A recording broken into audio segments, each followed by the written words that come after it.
Welcome to the next installment of Insider Insights. If you're interested in fitness, health optimization, biohacking, surgery, or ways to combine health and technology, this episode is for you. What's going on, guys?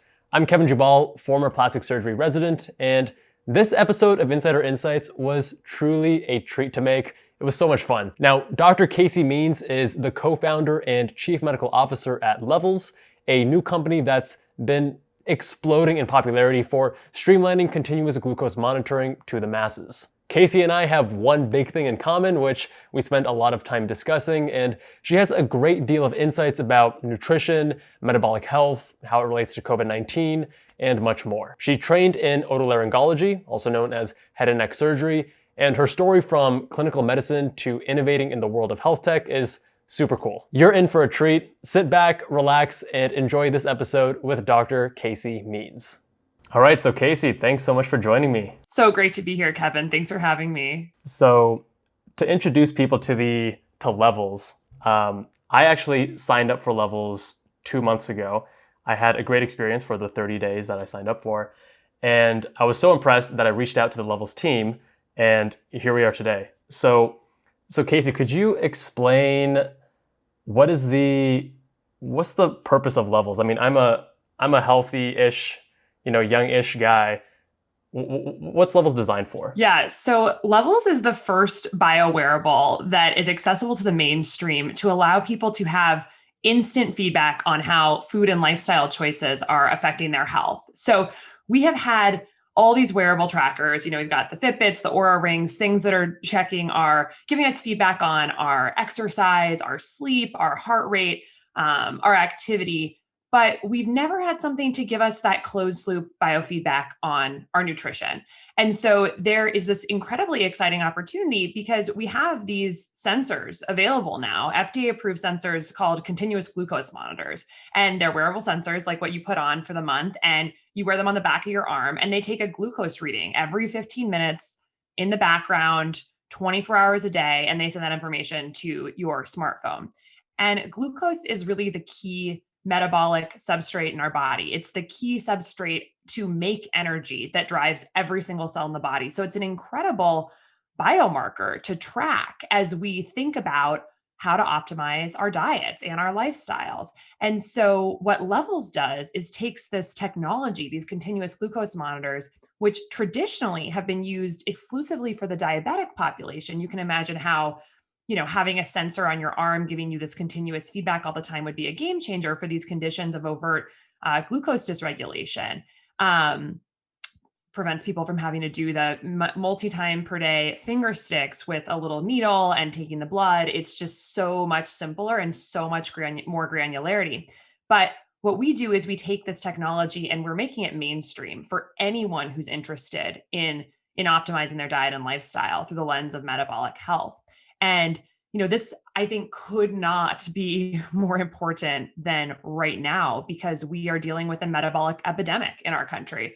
We have 88% of American adults are metabolically unhealthy. That's research that came out of UNC last year showing that 88% of American adults have at least one biomarker of metabolic dysfunction. Only 12% are optimally metabolically healthy. So we have lots of work to do. We have, 74% of American adults who are overweight or obese, which is a condition where your metabolism has really gone off course. And the majority of this is a result of our diet and our lifestyle. The majority of it is preventable. So the more our thesis as a company is that the more we can give people access to their metabolic data and have people gain metabolic awareness and understanding of their body, the more people can make better choices to stay healthy.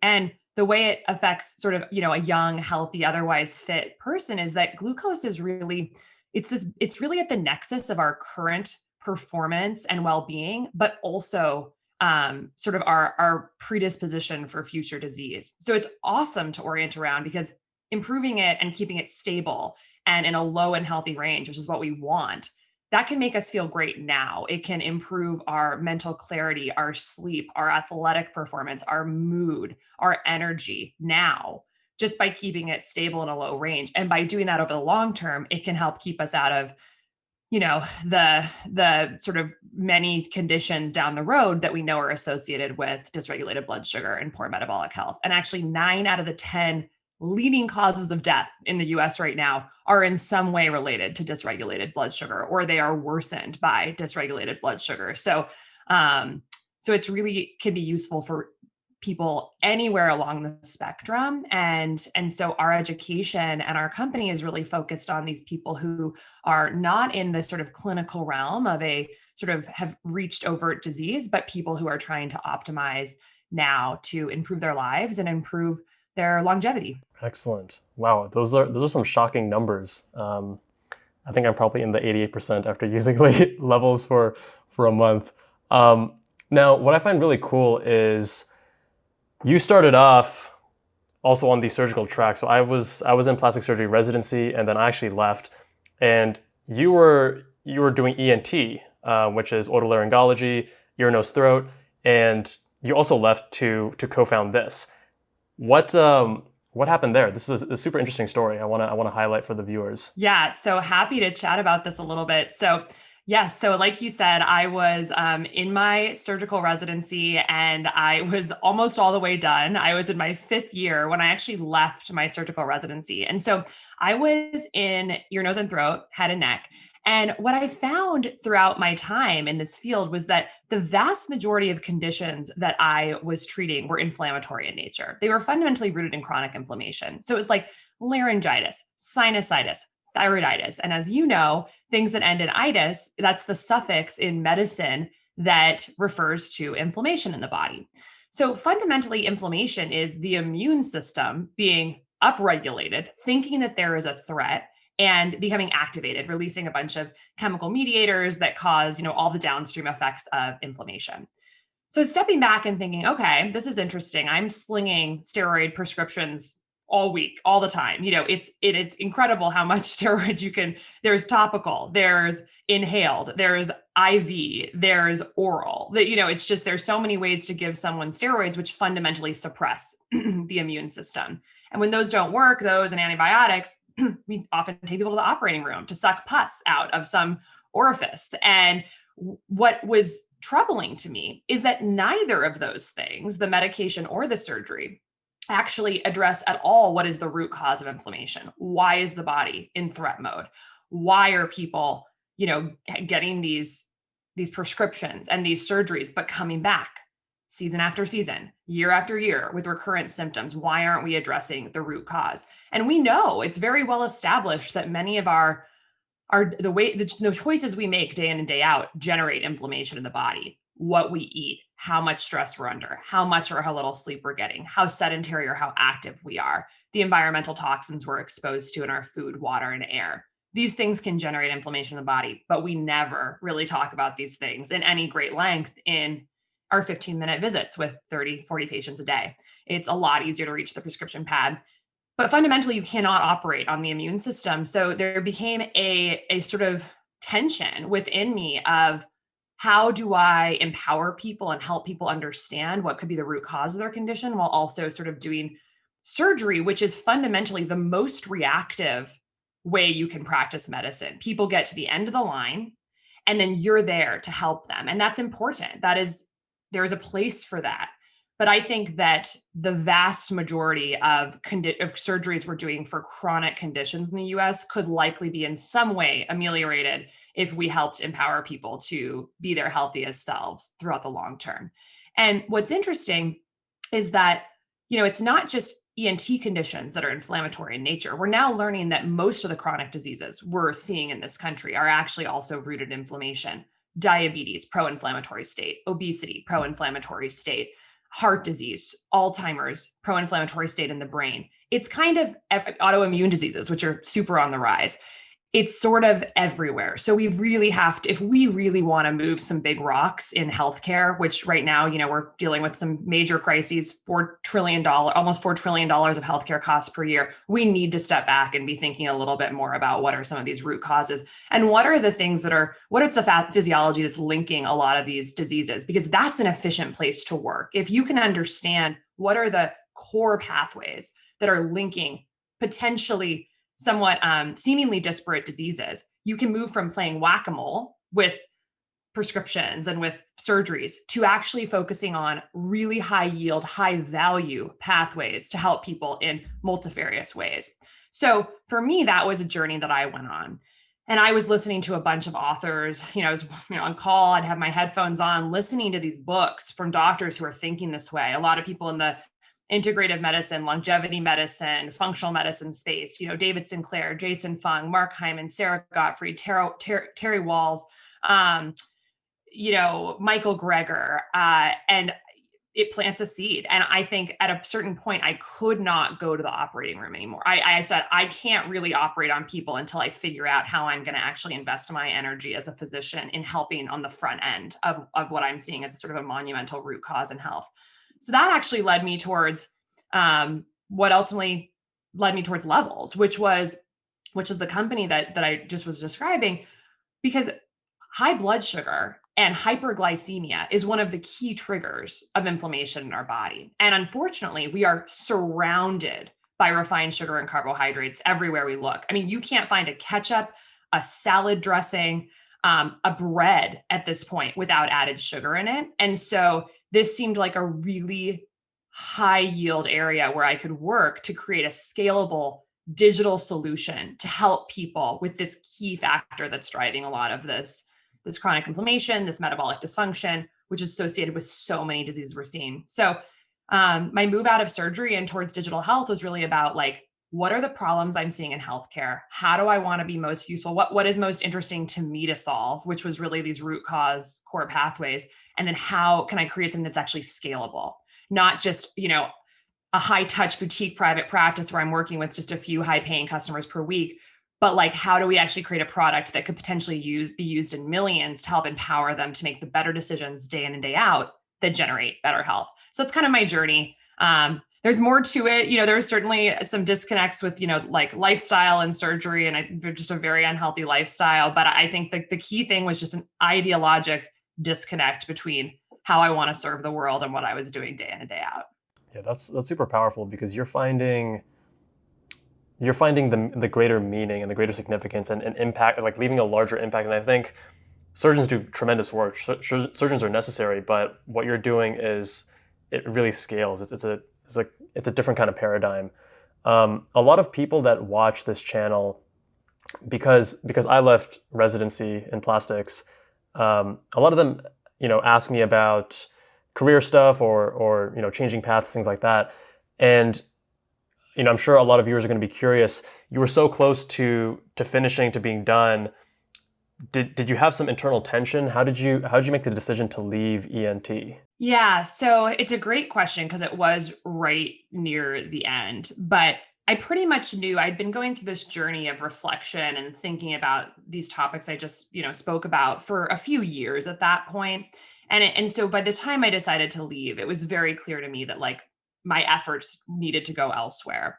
I think there's a few things about surgery. You can't half-ass being a surgeon. If you're going to be a good surgeon, you really need to be committed to doing it and believing in it and thinking it as, this key modality that you're going to sort of serve the world with. And I did not feel that. So I thought, there's going to be this tension of, being a surgeon, but not actually having my heart in it and really wanting to focus on other aspects of health. So that was one reason. So from almost an integrity standpoint, it felt like, there's no purpose to really, I'm not going to be a full-time surgeon and I'm not my heart is not in this. So, that's one thing. The second thing is that it actually wasn't just 6 months or so of finishing.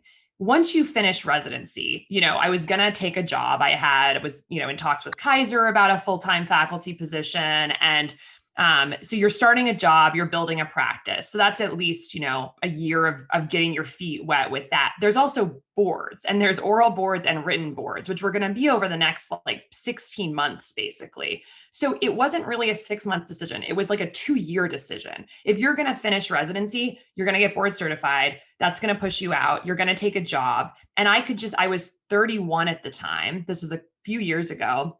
And I thought, okay, so now all of a sudden I'm 34. I've done all these hoops. I've jumped through all these hoops, which no question I could have done. I'd done USMLE step 1, step 2, step 3. I'd done MCAT. I'd done, all these things. It was not like it was like, sure, I can gear up for another set of standardized tests, but what is the point, And so I wasn't looking at it as just like 6 months. It was more like, this is a few years, and it's a choice of like, what direction am I taking my life, and what is my opportunity cost? Everyone looks at the opportunity cost of quitting residency. And I'm like, what's the opportunity cost of not quitting residency? Yes, This is my time. And over the last 2 years, my life has changed, just in every possible way. I've committed my time to something that I'm wholeheartedly passionate about, and have built a company, that has raised $12 million. We have 60,000 people on our wait list. We have people dropping their average glucose in 1 month from 90 to 72 regularly, like things like that. I work with a team of 14 people who inspire me every single day. We've published 60 research-based blog posts on our blog. It's like that all would have been the opportunity cost, because I would not have been able to do any of this had I just finished residency, which people think you're crazy that you didn't finish. I would have been crazy to finish.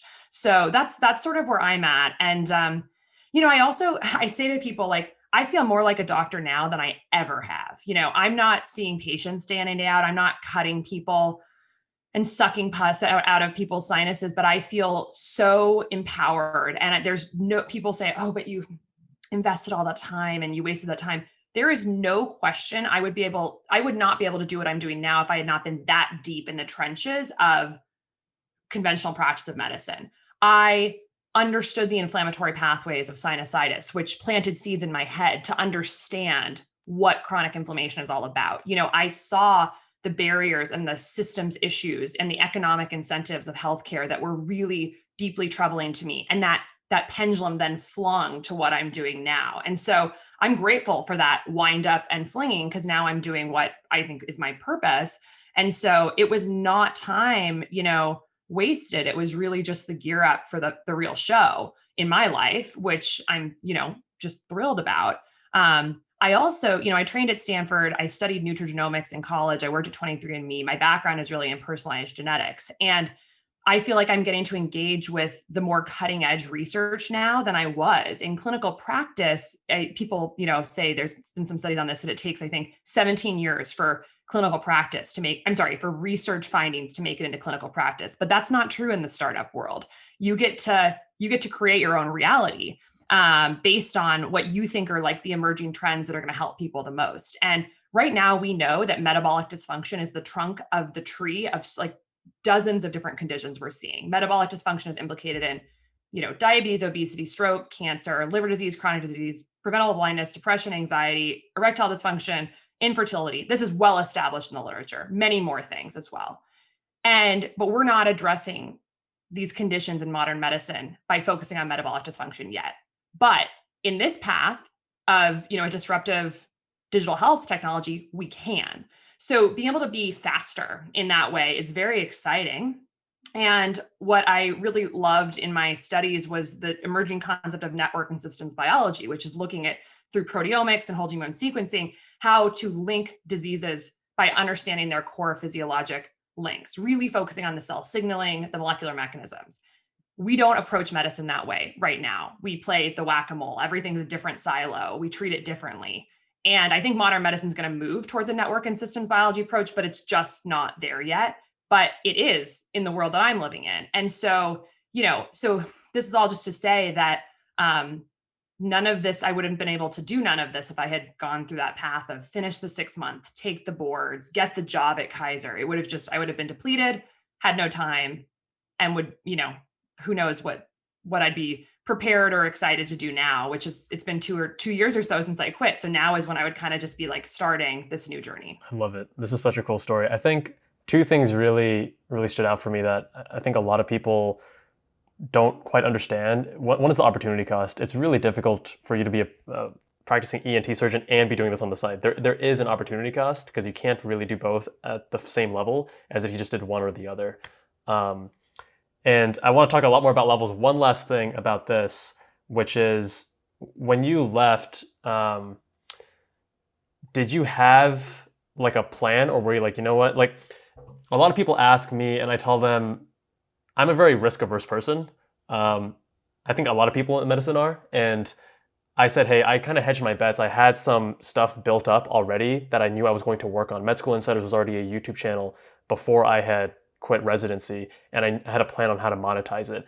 And I'm wondering if you had a plan, or were you like, you know what, I just believe in myself. I'm gonna figure it out. Great question. So the answer is I did not have a plan, but I had a very clear North Star. And I think honestly, that's the way I live my life in general. I think that, people say that saying like people plan, God laughs, or something like that. And it's funny, it resonates with me, even though I'm totally A-type and love plans. But I do think that the more important thing in life is to have the North Star. What is your purpose, and what is the thing that you want? What is the mark you want to make on the world? What is that Venn diagram between, what lights you up, what you care about, like how you want to help people, that type of thing.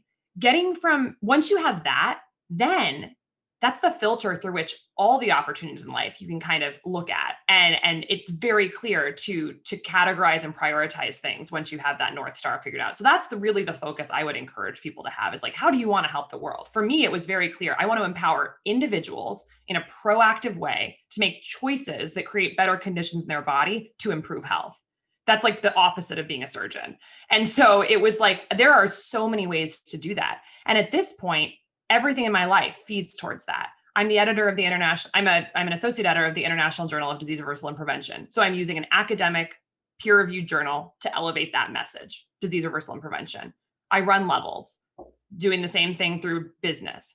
I, do a little bit of private practice on the side where I kind of work with patients on sort of like metabolic optimization, a really high touch way. Also does the same thing, but it's like they're all feeding towards the exact same thing. So no, I did not have those exact plans fleshed out, but I knew how I wanted to serve the world, and I knew what was going to kind of be the nice nexus between my passions, my intellectual curiosity, and then how I wanted to spend my time. And it's interesting, even with that North Star, it actually applies to my personal life too. Like when I'm doing recreational activities like cooking or working out or hiking or meditating or doing my gratitude journal, all of those things actually feed towards the same North Star, because they allow me to do the things that are also going to create conditions in my body that generate health. So it's almost like prototyping for how I'm going to work in my practice. So there's a lot of alignment. And I think that's what I focus on in life, not necessarily like the exact next step. I think if I'd had a plan in place, I don't think it would have worked, because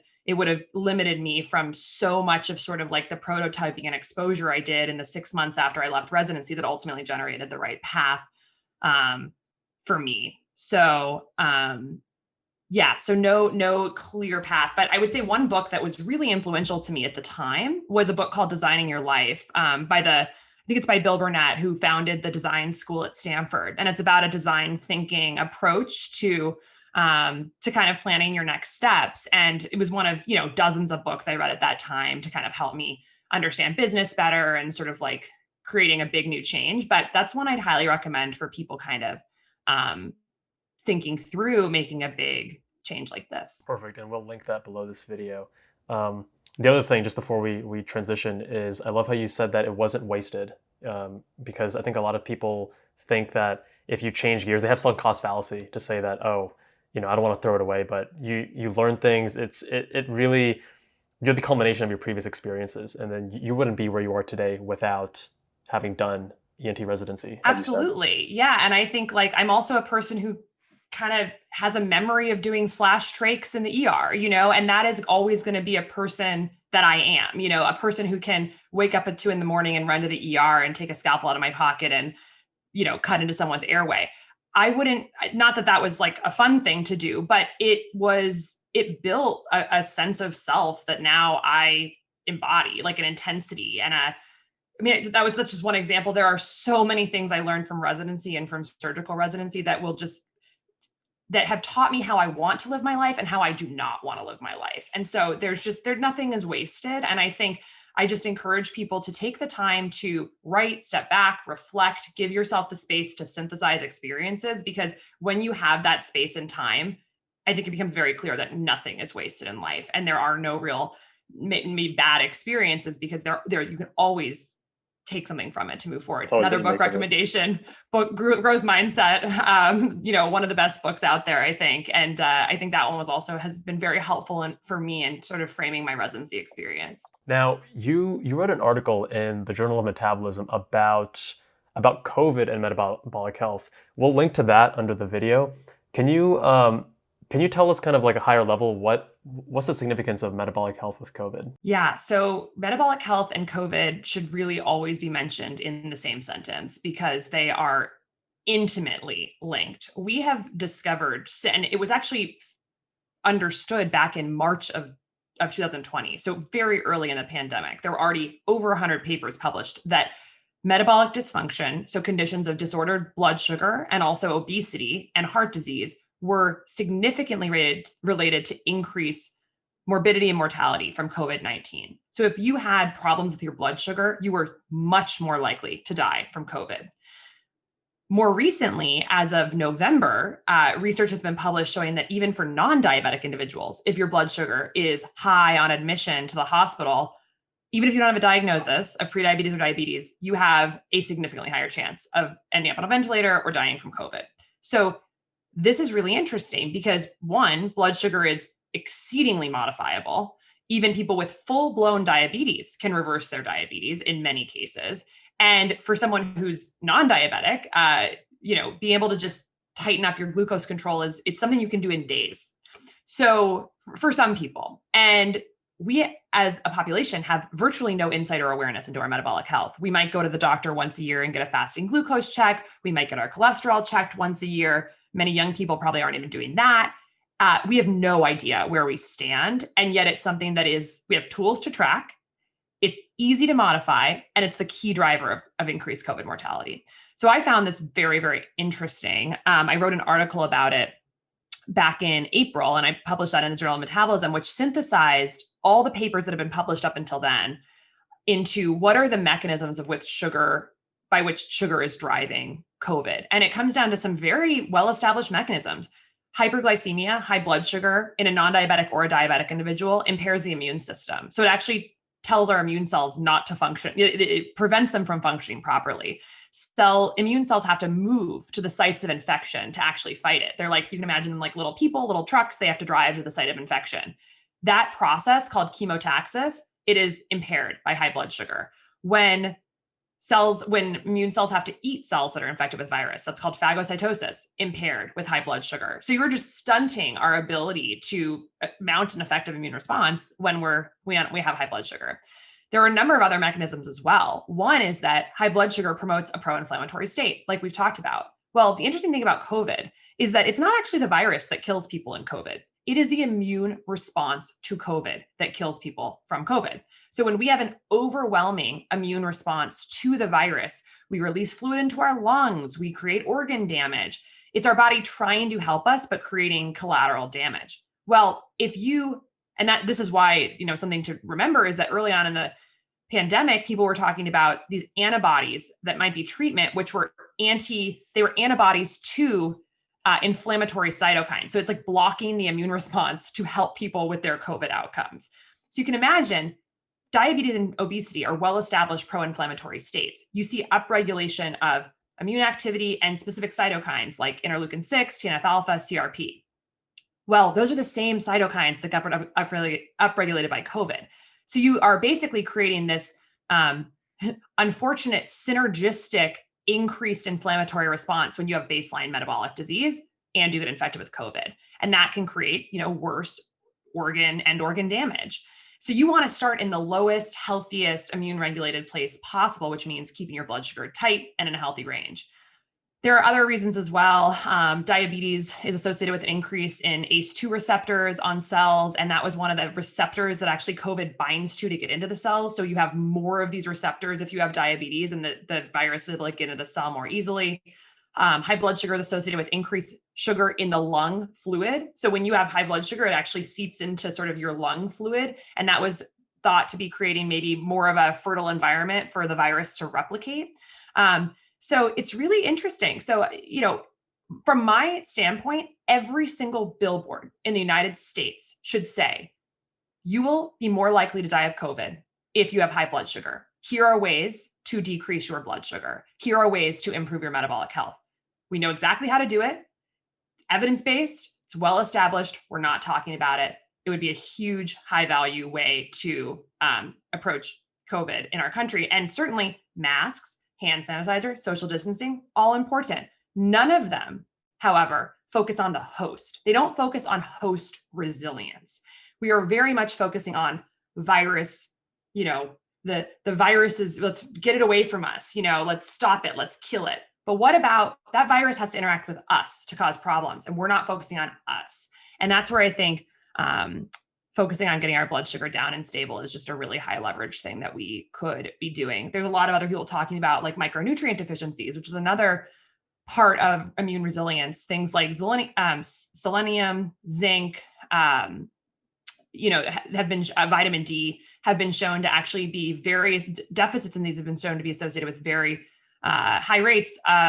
increased rates of COVID mortality. And so, we just have to think of this thing as like, these are micronutrients, are molecular information. They are incorporated as building blocks into the proteins we make in immune cells. They are immune regulators. We need to be thinking very carefully about what we're putting in our mouth and following the data and focusing on host resilience, which I think we've unfortunately been very short-sighted about so far in the pandemic. I think a lot of the public is aware that if you're obese, you're at higher risk. But I think that what a lot of people don't realize is that metabolic dysfunction, even if you're not necessarily obese, is still going to put you in bad shape if you do get sick. Now, we're in America. We like the quick pill, the easy fix. So when some people hear about, okay, I need to control my blood sugar, I can't, can they never have ice cream again? Do they have to live a very strict life? Do they have to become Jocko Willink?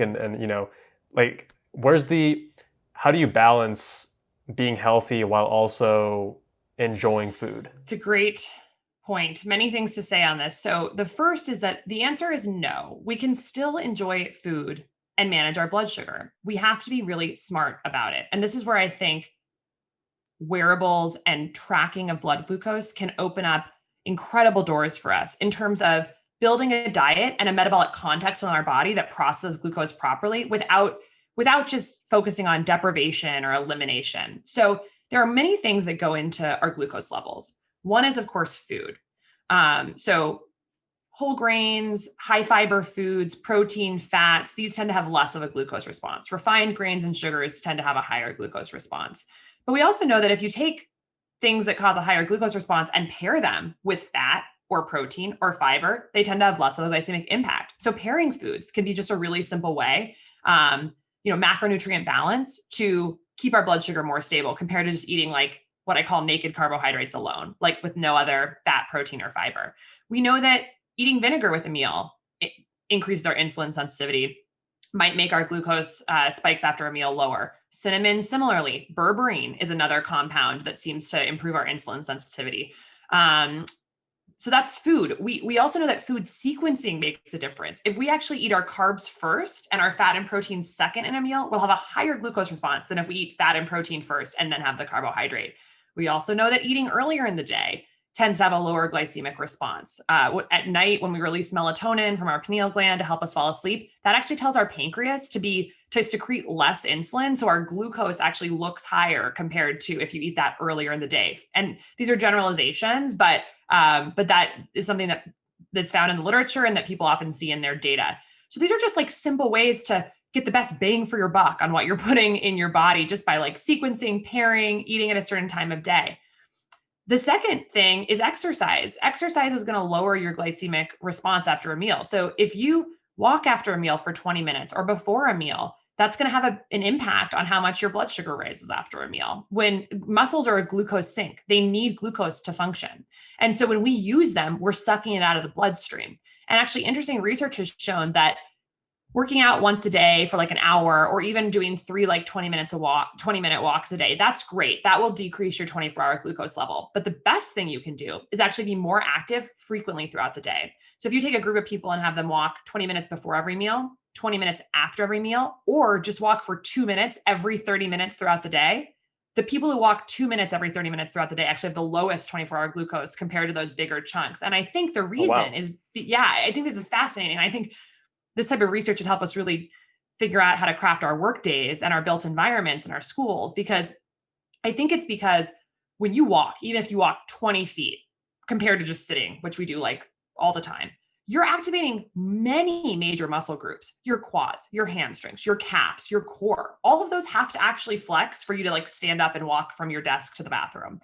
When you're doing that constitutively every 30 minutes throughout the day, you're keeping these pathways, these cellular pathways active. You're having to do this glucose disposal. It's just a part of your life. And that's the way we evolved. We were moving all the time, and now we don't. And our bodies just are very confused. So bottom line on that one, move more frequently. All forms of exercise are helpful for glucose stability. The other things we can do that have nothing to do with deprivation are stress management and getting more sleep. When we're chronically stressed throughout the day, our glucose is higher. Stress hormones, cortisol, catecholamines, they tell our liver to actually dump glucose into the bloodstream because our body thinks that we are stressed, we have a threat, and we need energy. We need something to like help us fight whatever the threat is. So that's a maladaptive thing in today's society where we're kind of always chronically stressed. We've got emails, we've got text messages, we've got all this stuff coming in, and our body's like, oh my God, threat all the time. I need to just have glucose circulating at a higher level so you can like fight this stuff. But we don't need to fight a text message. We don't need to fight an email. What we need to do is take deep breaths throughout our day, practice our mind-body practices, and keep our cortisol and our catecholamine hormones lower. So our glucose is just lower in our bloodstream. And then with sleep, it's very similar. When we're sleep deprived, we release more cortisol. Again, that's a stress hormone. It tells our liver to dump glucose.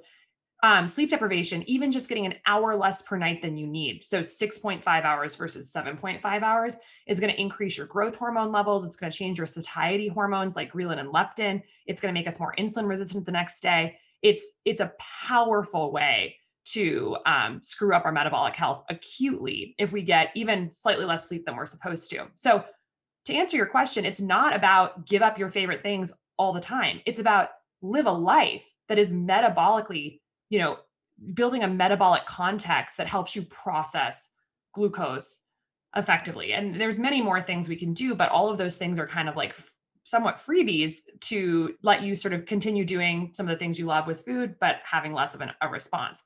With that said, I also think we do need to start thinking more about giving up some of these refined sugars and carbs because we don't love this pandemic. We don't love lockdown. And at a certain point, we have to decide like, which is the lesser of two evils, like improving our resilience through giving up some of these foods we love and are physiologically addicted to, or, dealing with this pandemic for longer. And not to mention metabolic dysfunction. It's not just a COVID thing. Even with the common flu, people with metabolic disease who get the flu have a significantly higher rate of death and hospitalization. So the next pandemic that comes down the line, the next flu season, we're still going to be screwed if we're very metabolically unhealthy. So now's the time to really focus on that. And I think that if more people understood the role of blood sugar in increasing our risk, I think it might make it easier for people to make these decisions to maybe cut some of the refined foods and stick with more whole foods, fats, proteins, fibers, and realize that we're not just doing it for ourselves, we're doing it for our community, we're doing it for our families. When we protect ourselves and build our immune resilience, we are helping everyone. So I think while these foods are physiologically addictive, they are made to help us reach what we call our bliss point.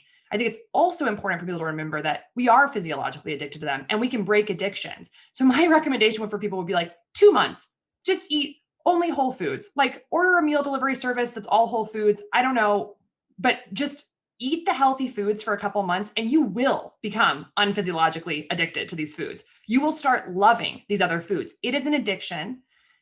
The food marketing is powerful. And if you can just load your body with healthy food for just a month or two, you will love those other foods. That's a fact. That's been studied. Our brains change. We get pleasure from healthy foods when we eat them regularly. So now's the time to think through some of that stuff and, make some tough choices that ultimately are going to be pleasurable for you, help your health now and in the future, and help our communities. So That's excellent. I have several threads I want to take this in. So, first of all, in terms of carbs being addictive, I got diagnosed with inflammatory bowel disease, an autoimmune condition, about 10, 12 years ago. and I had to be very restrictive with my diet. And for at least 6 years, I just never had dessert. I wouldn't have anything sweet because I wanted to avoid dairy. I wanted to control my condition, and I've actually noticed that having a lot of sugary stuff it probably alters my microbiome, and it makes things act up. And then about a year ago, or a year and a half ago, 2 years ago, I went to Asia with one of my friends, and he's a huge foodie. And we had boba. I was like, oh my god, now I understand the appeal of boba. We had all these different things, and it was actually really difficult for me to avoid. Like I got addicted to it. I really enjoyed the sweets. I really enjoyed dessert again, and it was kind of amazing to me that I went so long without it. So I think that's one thing for people to realize is that we are addicted, and if you can't abstain long enough, as you're saying, then you don't really feel like you're missing out on much. Actually, you can. I enjoy salads now a lot, which I never thought that I would, 10 years ago. But I really like fresh, good ingredients taste really good. So that's one thing I wanted to highlight. I would just add there are fMRI studies to confirm this. If you take someone who, and I haven't read this paper in a long time, but if you take someone who is, I think, like morbidly obese and eating an ultra processed diet and do a study on their reward circuitry when they're eating a salad is going to look like not pleasure. It's going to look not reward circuitry activated.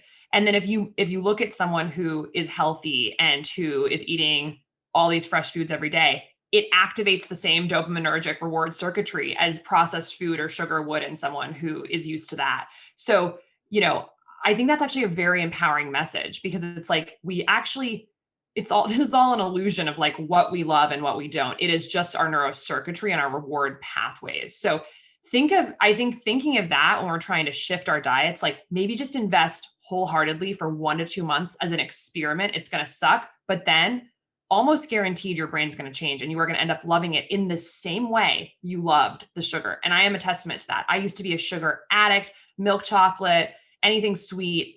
I cannot even touch it anymore. And that sounds so annoying. Like one of these people who's like in health and wellness and you're like, oh, I just hate sugar. I literally do. And I don't, and I was very, I was obese as a child. I was like, I had problems with processed food, and there's no magic here. It's just like your brain changes, you end up loving this other stuff. So I'm only saying that because I think if people knew that, it might make it seem easier to take some of these short-term steps to change your brain to become passionate about these healthier foods. So sorry to interrupt, but No, that's great. Yeah, I think you're giving people hope, because it, like you said, it's an illusion of what you actually want.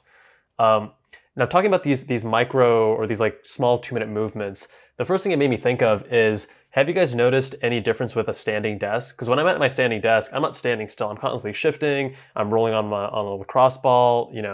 Have you noticed any differences with like an active, like maybe not a treadmill desk, but even just a standing desk? Yeah. So I would say that's not something we've looked at in detail in our data set yet. We're not like screening people for what types of like desks they're using, although we should. And I think that's a fantastic idea. But I will tell you that wearing a continuous glucose monitor has had a very big impact on me and my team's workplace setups, because now most of the time people in our company we're all remote, but we'll make sure that we're both walking during a meeting. Our CEO walks all day, every day on his calls, and probably walks well over 20,000 steps a day. And the reason for this is because part of the reason is that we're seeing on our glucose monitors that when we do that, it is just like low and flat and stable. And being in that green zone of glucose, knowing that keeping that glucose stable by kind of walking throughout the day is keeping our mood better, reducing anxiety, improving our energy, making our memory better, reducing brain fog. It's going to make our exercise, our workouts better later in the day. So it's just like this amazing feedback loop of like when you stand and when you walk, like your glucose stays flatter and more stable. I see it every day. And I think that feedback is just like really wonderful. So I wouldn't say we have like large scale data on that, but I think unquestionably you're going to see more stable ranges if you're working at a standing desk or a treadmill desk. So I'm sitting right now, but I'm at my standing desk. I feel like I should stand for the rest of our podcast here. So I'm going to. So I had a lot of surprises when I was, using the levels. And one thing was, so smoothies. We learned that smoothies are healthier than juice because there's fiber to slow down absorption. But I would always still get a massive spike, probably a smaller spike than if it was just straight juice, but I would get a massive spike.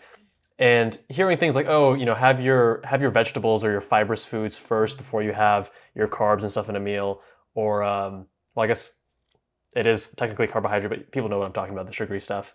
Um, you know, I didn't realize how large of a magnitude difference there was until I did it. And even something like I cycle, so coming back from a longer ride, I could down a smoothie and have no spike at all, which I think hearing it is one thing, but then the really powerful thing is when it actually applies to you and you're seeing your blood sugar in real time, how it responds. And you're like, okay, yeah, I should exercise before or after.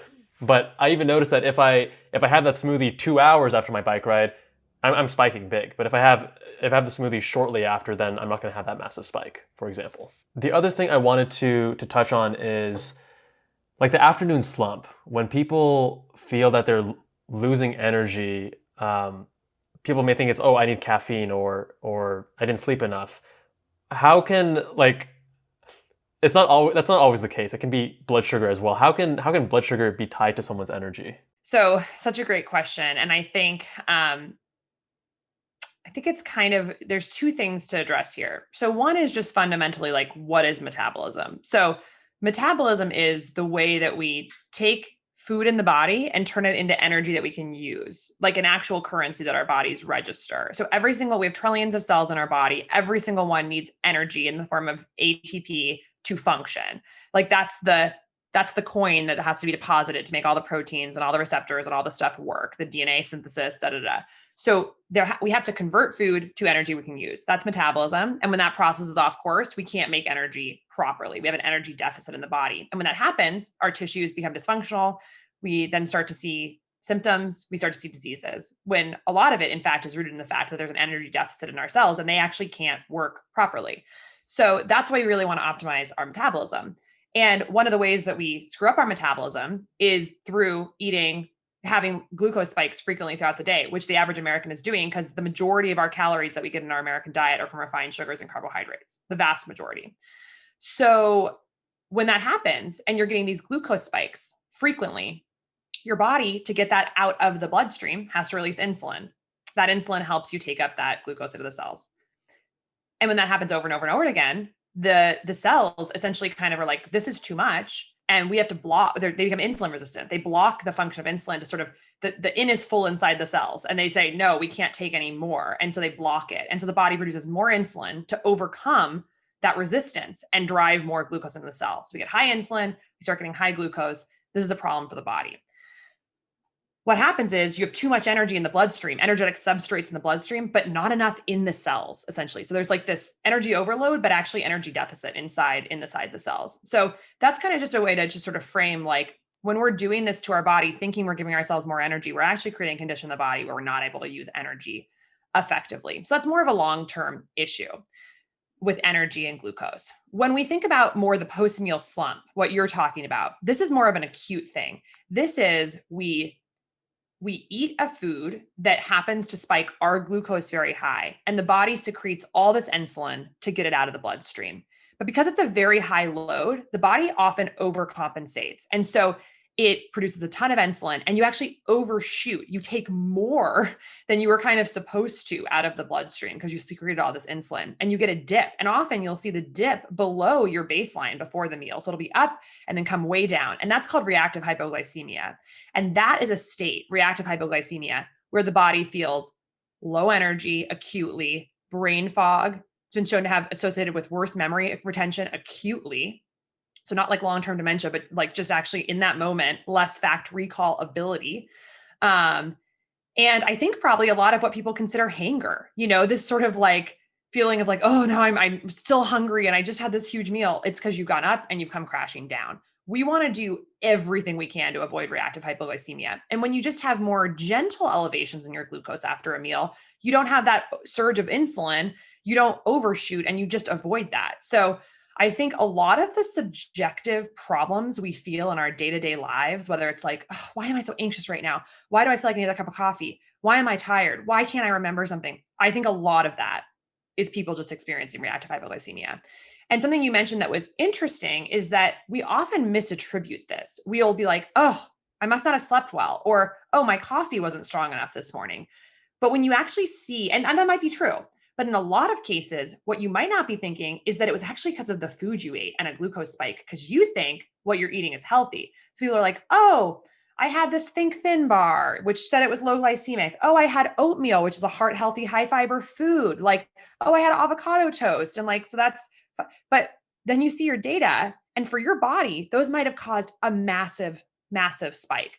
But you'll never know if you're just focusing on like what the food marketing claims are or what you think. So our CEO, actually, Sam Corcos, one of the things that really got him so evangelized about CGM was that he was eating oatmeal every single morning for like his entire 20s. And every late morning, he had to have a second cup of coffee because he kind of felt a little tired. And so he then put a CGM on. The first day, he saw that his glucose went to 200 after his oatmeal, which is like diabetic range. You never want to go there. And it came crashing down to like the 60s, which is very, very low. And that's exactly when he felt tired. He never ate oatmeal again. Sure, he could have like, added fat and protein and fiber and all this stuff, but he was just like, this is not good for my body. This is hurting me. And now he eats like avocado and scrambled eggs, high protein, virtually no carb breakfast, has perfect energy, never has this feeling. So what it can do is what you can do by linking a choice with a subjective experience with objective data is kind of create this trifecta of behavior change and body awareness that I think is really powerful. You eliminate misattribution, you eliminate sort of the shame associated with these bad feelings that you're feeling, and you're able to efficiently make choices that are going to be better for your body over time. So that's kind of how it relates to energy. And it really, it comes down to a lot of it with reactive hypoglycemia.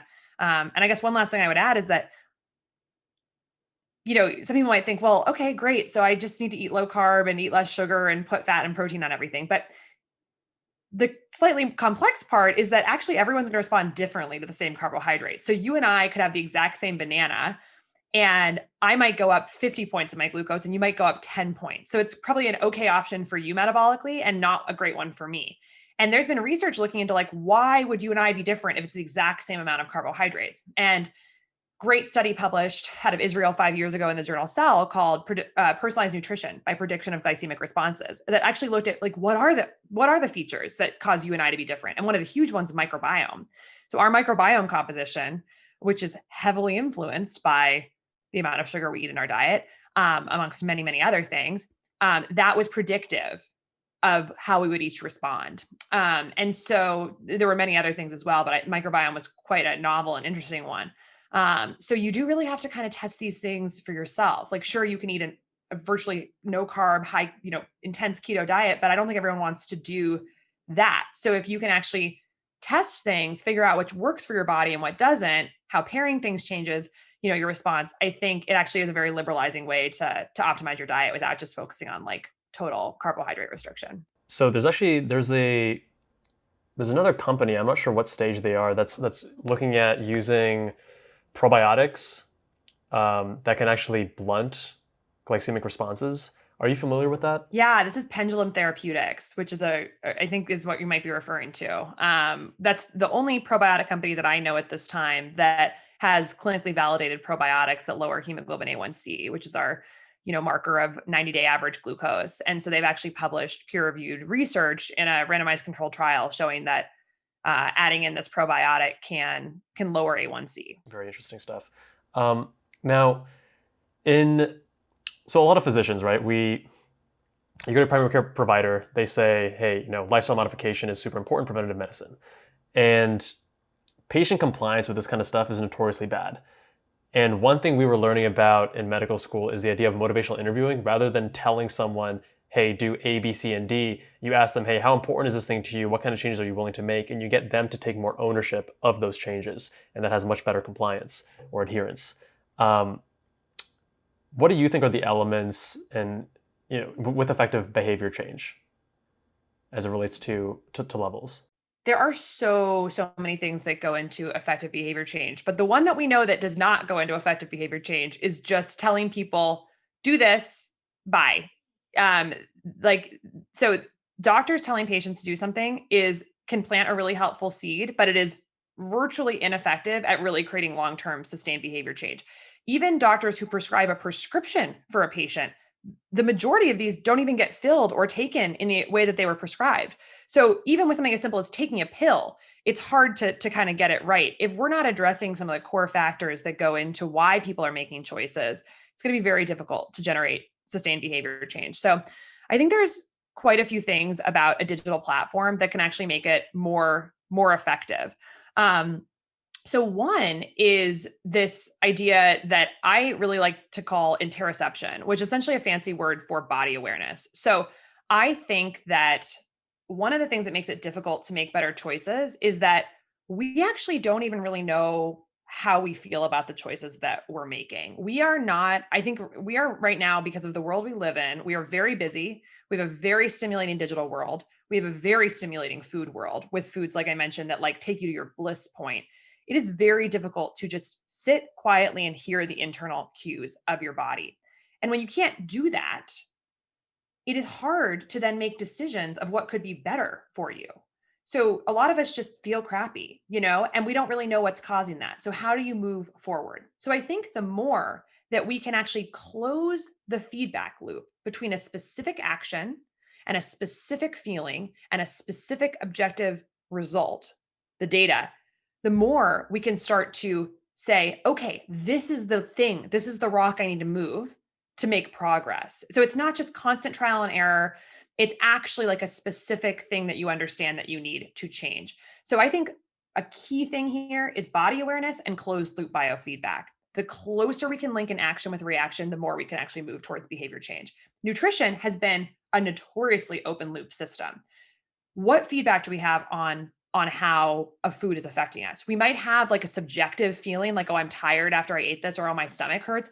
But it's often we've had a number of different, inputs like exercise or poor sleep or coffee, or we're in a bad mood, or we had a fight with someone. It's very hard to actually relate the specific food with how you're feeling.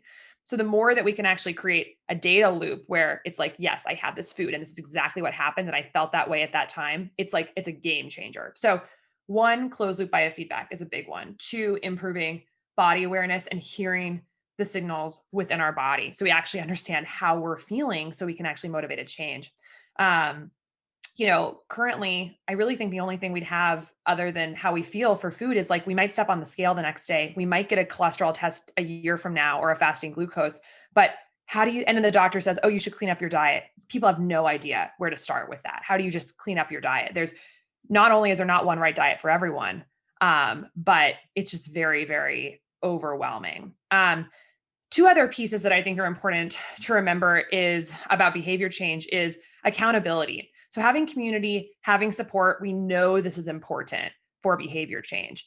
And I think with something like levels or with CGM and using this biofeedback sort of loop, it's inherently shareable. We can take a screenshot of what happened to us, some interesting finding that we had, and send it to a friend or post it on social and sort of like share this experience with people.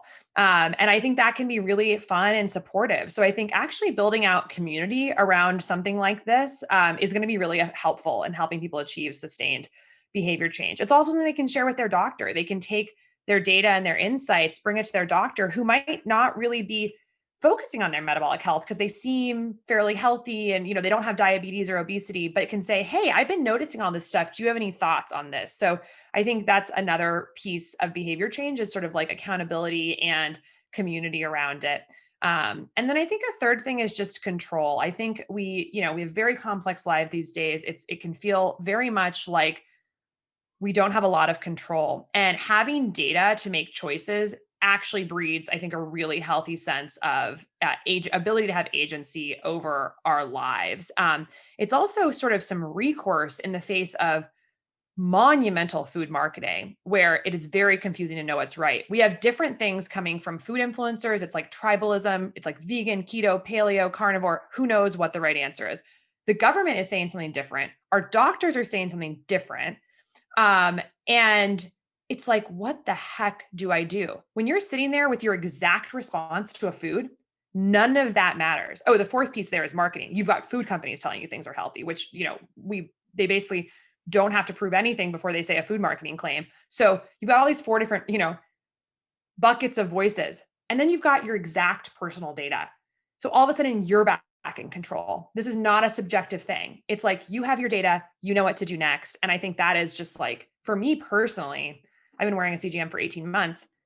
That type of feeling of control and agency actually bleeds into other parts of your life. You start feeling like, wow, what if I had other ways of generating data or structure in my life that would allow me to stand up in the face of a very complex world and make decisions for myself that are best and that are healthy and that are about me. No one needs to tell me what's right for me. My body will tell me what's right for me. So I think on a psychological level, that can be really helpful for people as well.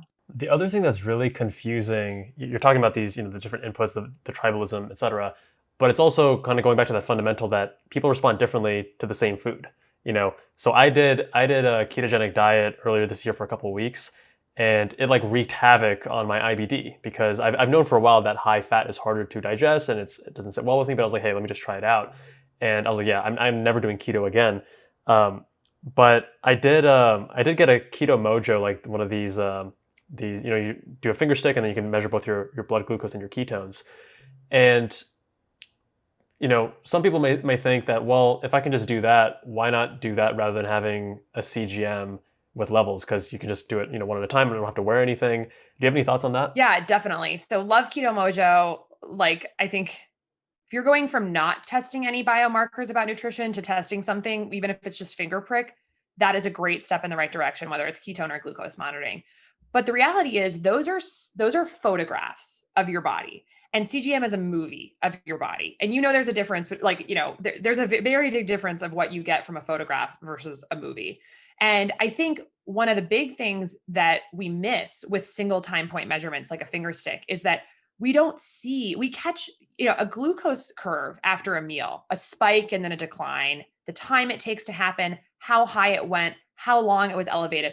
All of those factors of that response actually tell us something about our metabolic health, tell us something about how we're responding. If you just catch, one time point on that mountain of that curve, that up and down, you're basically reading like one word out of a whole story. You just don't know what really happened.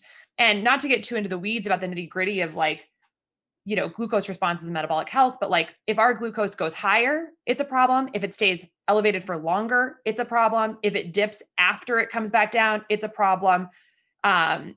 There's a lot of sort of stuff we know about these curves and what they mean about our health and our response that we can capture in CGM that we cannot capture in a single time point measurement.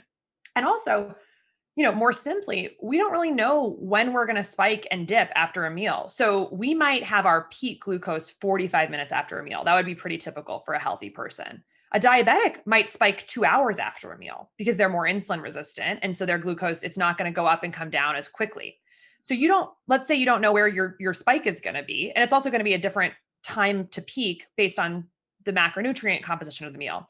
Let's say you're like, okay, I'm going to measure 45 minutes after every meal. Well, you might be getting the peak on one meal, the upswing on another meal, and the downswing on another meal. You don't really know what happened. So it's useful, but it's just not the same level of granularity. And it doesn't give you the same insight into how you actually were affected.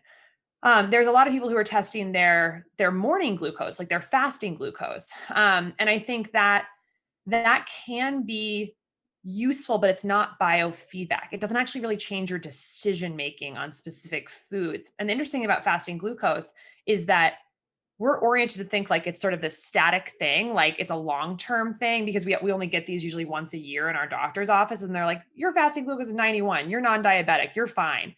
But the reality is that fasting glucose bounces day to day. Like it can go from 75 to 90, between 2 days. And that can be due to how much sleep you got, how much exercise you got, what you ate the day before, how much stress you're under, what your microbiome is doing that day, et cetera. So, I think really having like more data points and understanding trends is just so much more valuable than certainly a once a year measurement, but even more than just once a day measurements. And before I was wearing the CGM, I thought that, I'll just take, 15-minute readings for, 90 minutes after my meal. But I remember one time I was traveling, and then I did one meal a day. Like I had this massive meal at 7-8 p.m. And I was surprised because I had like my spike happened 3 hours later, which maybe part of it is because I was eating so late, and you were talking earlier about how melatonin is related to that. But I realized at that point, I was like, oh wow, I would have totally missed this if I was just doing finger sticks. Because 3 hours later, I'm like, yeah, I'm back to baseline, but not in that instance. I was spiking 3 hours later because it was such a big meal, I guess. Um, well, awesome, Casey. This has been a super, super interesting conversation, and I want to thank you for your time.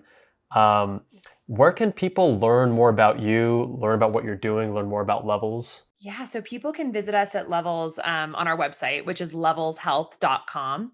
You can sign up for the wait list there, and that will put you on our mailing list. And we're sending out really great, high quality content about metabolic health. So sign up. You can also go to our blog at levelshealth.com/blog, which is where a lot of this information lives. So encourage you to do that.